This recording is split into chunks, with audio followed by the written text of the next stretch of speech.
Olha, o INSS já recebeu mais de 214 mil respostas sobre descontos de associações em aposentadorias e pensões. O balanço foi divulgado ontem, quarta-feira. Ainda de acordo com o órgão, foram apenas 12 casos de descontos indevidos. Para falar sobre esse assunto, estamos aqui com o presidente do INSS, Gilberto Valle. Recebemos com alegria, seja bem-vindo para falar exatamente sobre esse assunto que continua dominando, todo mundo querendo saber como é que vai ter o dinheiro de volta. Presidente, bom dia. Bom dia, Tom. Bom dia, Paloma. Bom dia, ouvintes e telespectadores da Verdinha FM. Aliás, o senhor estava dizendo aqui fora do ar que já está acostumado que todo dia tem que bater nesse assunto, né? Todo dia. É bem importante para esclarecer para o nosso público. Pois é. Paloma, seja bem-vinda, tudo bem? Bom dia, Tom. Bom dia, presidente Gilberto. Bom dia, ouvintes. Tudo bem. Vamos conversar então sobre o INSS, né? Vamos nós. O presidente, o cronograma, como é que está sendo cumprido, como é que estão essas primeiras etapas? Bom, Tom, quando ocorreu a operação sem desconto, o INSS decidiu bloquear todo e qualquer desconto associativo a partir de então. Como a folha já tinha sido rodada, os descontos saíram da conta do nosso segurado, do nosso beneficiário, mas não foram repassados para as entidades. Então nós começamos dia 26 de maio e acaba no dia 6 de junho, amanhã, o primeiro pagamento desse valor de indenização, desse valor que foi retido e não repassado às entidades. Esse valor corresponde aos descontos, sejam regulares ou não. Ninguém vai ter o desconto do mês passado e nem nesse mês. Então, esse mês, o nosso aposentado pensionista tem duas boas notícias. Não tem o desconto e recebe o valor que foi descontado no mês passado. Ao mesmo tempo, nós abrimos, a partir de 14 de maio, a possibilidade do nosso beneficiário, do nosso aposentado pensionista, a cobrar o valor pago indevidamente. A gente abriu pelo sistema, pelo meu INSS, pela Central 135 e na última sexta-feira, por meio das agências dos Correios, a possibilidade do nosso aposentado e pensionista verificar se teve algum desconto nos últimos 5 anos e se aquele desconto foi devido ou indevido. Ele verificando que aquele desconto foi indevido, ele simplesmente sinaliza, não precisa fazer mais nada do que sinalizar e o INSS cobra a instituição. Cobra a instituição da seguinte maneira: a instituição tem 15 dias úteis para juntar documentação comprobatória de que aquele desconto foi devido ou restituir o beneficiário. Ele não fazendo a restituição ou não comprovando, o INSS vai ressarci-lo num cronograma que a gente espera informar em breve, o quanto antes possível, para o nosso aposentado e pensionista. O que eu posso assegurar é que 2026 isso já vai ser página virada. Pois não. Presidente, a gente sempre reforça os canais para as pessoas fazerem esses pedidos, né, de ressarcimento, a comunicação oficial, mas a gente sabe que estão ocorrendo golpes em cima do golpe, né? Como é que o senhor vê essa função e como é que o INSS está trabalhando para que isso seja diminuído ou que não ocorra? Na verdade, Paloma, isso é uma tristeza, né? Aproveitar daquele que já foi lesado, daquele que já foi fraudado, é tentar aproveitar da boa-fé do terceiro. E para isso, o INSS, o que ele fez? As formas de comunicação sempre só pelos meios oficiais. E é quando o nosso segurado vai no aplicativo Meu INSS e o aplicativo não tem link algum, não tem forma, não se manda e-mail. Ou ele liga na Central 135. A Central 135 nunca liga para você. É você que liga na Central 135. Ou agora um atendimento mais direto via agências dos Correios, onde você pode ir sozinho, levando a sua carteira de identificação para fazer esse pedido. Não precisa procurar ninguém, não assine nada, não receba ligação, não abra link, não receba mensagem de WhatsApp, tudo isso é golpe. Não use intermediários, né? Acho que é importante. Exatamente. O intermediário ele não está querendo te ajudar, ele está querendo o seu dinheiro. E o compromisso que o governo tem é de ressarcir todos aqueles que foram lesados diretamente na sua conta de benefício. Não assine nada, não faça dívida alguma, você não precisa disso. O presidente, o INSS está bem preocupado nessa operação de combate à fraude, não é? Já detectou que tipos de fraude? Já dá para esclarecer aquelas mais frequentes? Na verdade, na questão do desconto associativo, nós tivemos alguns tipos de fraude.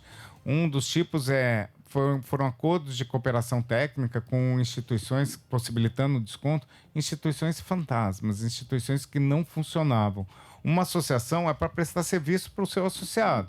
seja ele social, seja jurídico, seja de saúde, seja algum tipo de assessoramento. A gente verificou que essas entidades não funcionavam. Tem 6 dessa forma.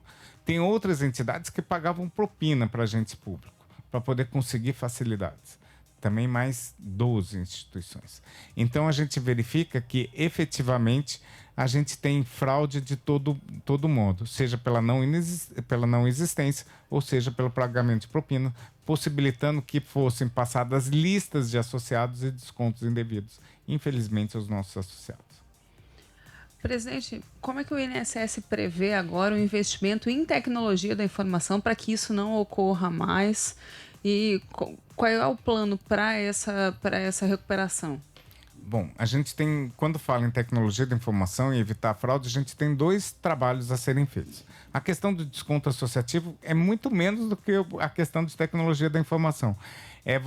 Por enquanto estão todos suspensos, a gente não sabe se vai retornar ou não o desconto associativo, mas é você fazer acordo com entidades que sejam sérias.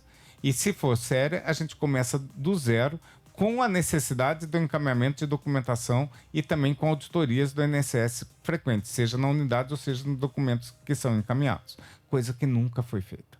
Coisa que começou o desconto em 94, a gente está falando aí de 31 anos atrás e nunca foi feita uma auditoria nesse tipo de trabalho. Então, essa é uma situação. Quanto à segurança de informação para os dados do INSS, a gente tem uma preocupação, a gente está agora em contato com a BIM, com o GSI, com a Polícia Federal, para a gente começar a tratar os nossos dados de forma criptografada, de forma mais que garanta mais.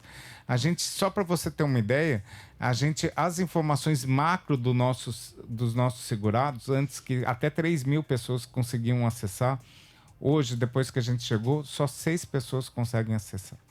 Com login, senha, com restrição de acesso. Nem eu mesmo. Se você perguntar, você consegue ver se eu tenho... como é que está a minha situação? Eu não consigo. Essa é a ideia. Quem tem que ter acesso tem que dizer para quê, por quê e o que vai fazer com aquela informação. Com relação à parceria Polícia Federal, Ministério Público, enfim, para a responsabilização das pessoas que levaram o dinheiro. Isso é o mais importante até, é você não deixar essa fraude no barato. Não é o Estado que vai pagar essa fraude. A ideia é que os fraudadores o façam.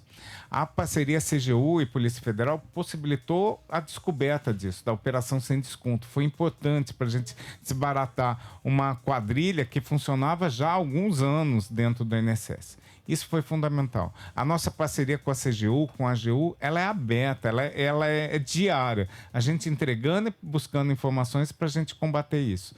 Todo e qualquer passo que nós fazemos, nós comunicamos à Advocacia Geral da União para poder pedir bloqueio de bens, não só das instituições, mas dos sócios, que também deram causa àquilo. A gente verificou essa semana já 3 decisões favoráveis à União, com um bloqueio de bens de fraudadores, para que esses bens venham a ressarcir os cofres públicos no eventual ressarcimento aos nossos beneficiários. No estado do Ceará, o INSS ele tem os números de quantas pessoas foram lesadas e quantas pessoas já estão recebendo essa devolução? Então, Paulo, na verdade, o que acontece? A gente não está compartilhando dados por estado ou por regiões. Por que isso? Porque, como você mesmo sabe, a fraude da fraude. Se eu falo que um estado está com baixa procura, os fraudadores vão atrás dos nossos segurados oferecendo serviço para facilitar. Sim. Então, nós estamos monitorando exatamente onde a gente está alcançando, um mapa de calor, inclusive, de qual o tipo de ferramenta, se é mais 135, se é mais meu INSS, se é mais agência dos Correios, para a gente procurar e atender. Só para você ter uma ideia, a mesma população que tem mais dificuldade, por exemplo, como quilombolas, indígenas e mais 80 anos, nós estamos monitorando. E 20% desses já fizeram um pedido. A gente vem monitorando para quê? Para que ninguém fique para trás, para que a gente faça uma busca ativa, para a gente abra outros canais. A gente verificou a necessidade de abrir correios, a gente talvez precise fazer outros mecanismos para a gente chegar nos 9.200.000 pessoas. A colaboração, presidente, que o contribuinte ele pode dar ao INSS, principalmente com informações para evitar fraudes. O nosso segurado é fundamental para a gente evitar fraudes. Se for olhar essa operação sem desconto, feita pela CGU e pela Polícia Federal, ela se inicia a partir de denúncias do nosso segurado, de denúncias dos nossos beneficiários. A gente, muitas vezes, por melhor que seja o controle estabelecido numa política pública, sem a participação do nosso aposentado, pensionista, sem a participação do nosso segurado, a gente não consegue efetivamente combater a fraude. A gente precisa, para ser mais rápido, mais célere, mais certeiro. E o que a gente fez hoje? Hoje, a ouvidoria ela é um parceiro da gestão. Eu fico monitorando semana a semana se está aumentando denúncia ou reclamação de determinado assunto, que isso tem que ser um alerta. É o cidadão primeiro a gritar, é o cidadão primeiro a falar, não é o órgão de controle, não é a gestão, é o cidadão que está ali apanhando, que está sofrendo, que está sendo roubado, que fala. E isso talvez tenha sido a grande falha nisso. A gente verificou a crescente número de reclamações e ninguém fez nada durante o tempo. Presidente, a gente já tem perguntas de ouvintes. Nós temos a pergunta do Menezes Araújo, da Vila Peri. Ele diz que recebe R$ 759 e tem um áudio, então a gente vai ouvir a pergunta. Bom dia, Tom. Bom dia, amigos. Eu sofri um acidente de trabalho e em 2000 o INSS me chamou e cortou 50% do meu benefício, que eu iria ficar recebendo. Só consegui provar na carteira 2 salários, então ficaria com um salário mínimo. Só que eu só recebo a metade de um salário mínimo, ou seja, 25% do que eu ganhava. Se esse desconto eu tenho como descobrir para onde é que ele está indo, se é o próprio INSS, tá certo, ou se é alguma associação que está recebendo meu dinheiro, que eu não consegui ainda descobrir. Bom, Menezes, na verdade a gente tem que verificar o tipo de benefício que você recebe. Se for auxílio acidente, realmente é 50% do valor do salário benefício. Daí ele não é integral. É quando você tem alguma lesão de maneira permanente que dificulta o seu trabalho, mas você pode continuar a atividade laborativa. Então, talvez seja essa a questão de você receber 50% de um salário mínimo, pelo que eu entendi, pelo valor. E que você não tem um tempo de contribuição muito grande, por isso, sobre um salário mínimo. Então, daí ninguém está ficando com o seu dinheiro. Mas, se você tiver qualquer dúvida, você pode ligar ou na Central 135, ou ir numa agência da Previdência Social para poder pegar o seu histórico, ou ainda entrar no aplicativo Meu INSS e ali você consegue verificar todo o histórico de pagamento. Presidente, a gente recebeu também outra pergunta de pessoas que foram prejudicadas, mas que faleceram. Se a família pode rever de alguma forma essa situação. Isso. O que acontece? Aquele que faleceu, ele não vai conseguir fazer o atendimento via Meu INSS ou aplicativo ou correio, porque efetivamente a gente não sabe quem é o herdeiro. Ele pode ter deixado vários herdeiros. Para a gente ter uma certeza a mais, ele vai ter que ir numa agência, levar a documentação para demonstrar que ele realmente é o herdeiro. E se foi descontada, essa família, nos últimos 5 anos, essa família vai receber o valor. É importante para a gente salientar que esse processo de ressarcimento são descontos nos últimos 5 anos. Se você tiver algum familiar que faleceu há mais de 5 anos, ele não tem o desconto e não tem por que procurar uma agência do INSS.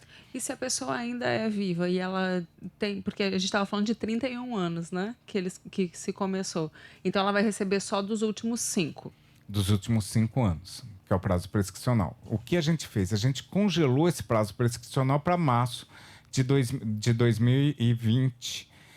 Independentemente de quando ele requerer. Por isso, não precisa correr. Se ele fizer o requerimento agora, em junho, ele recebe a partir de março. Se ele fizer em julho, recebe a partir de março. Se ele fizer em setembro, a partir de março. Certo. A gente tem também um outro áudio com pergunta do Medeiros. A gente vai Bom dia. Aqui é Medeiros que fala. Como é que as pessoas vão saber se a instituição é séria ou não? Existe alguma fiscalização sobre elas? Eu acho que é sobre as associações. As associações. Bom, Medeiros, na verdade é assim, tem associações em tudo, né? Tem associações sérias, tem empresas sérias e associações não sérias. O que você tem que ver é qual o serviço que ela realmente vai prestar para você. Porque uma associação, ela tem que prestar algum serviço, ela tem que te representar em algo. Se você é trabalhador rural e alguém do setor bancário vem pedir para você ser associado, algo está errado. Se você mora em Fortaleza e uma associação do Rio Grande do Sul vem pedir para você se associar, algo está errado.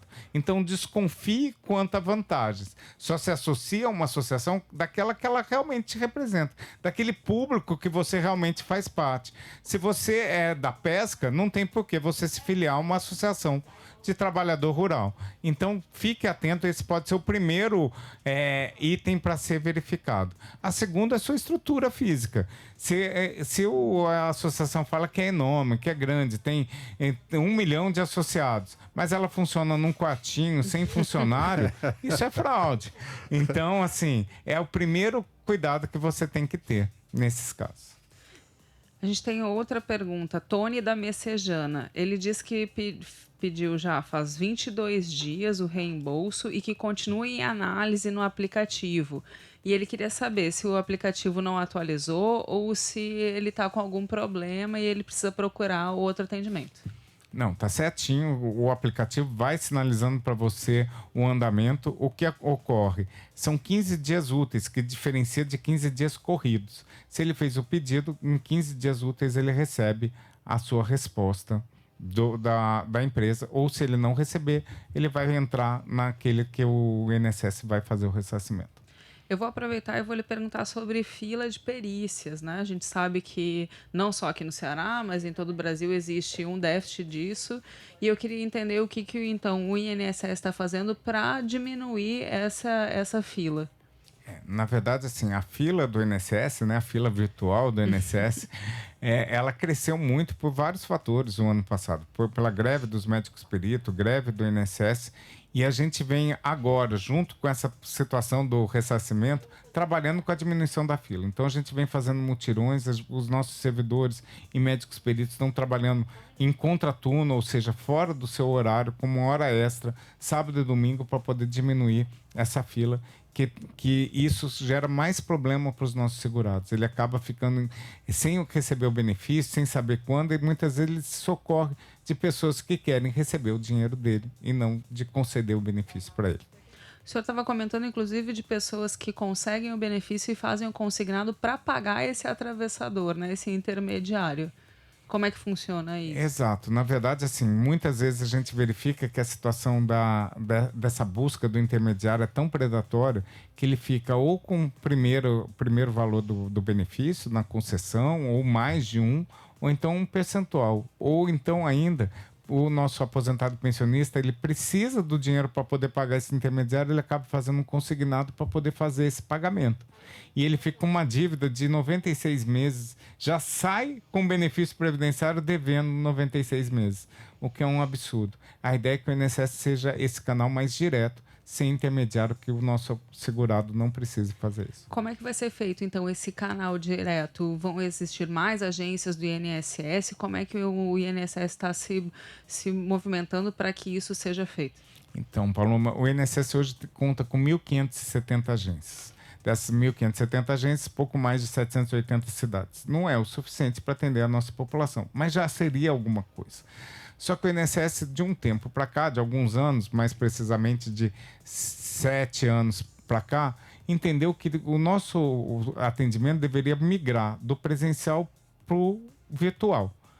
E aí isso gerou um problema, porque a população que procura o INSS, o nosso cliente, ele não é um cliente de celular, ele não é um cliente de aplicativo, é um cliente que precisa do olho no olho, é um cliente que precisa do atendimento presencial, é um cliente que precisa, na verdade, ser acolhido e ser explicado a questão do seu benefício.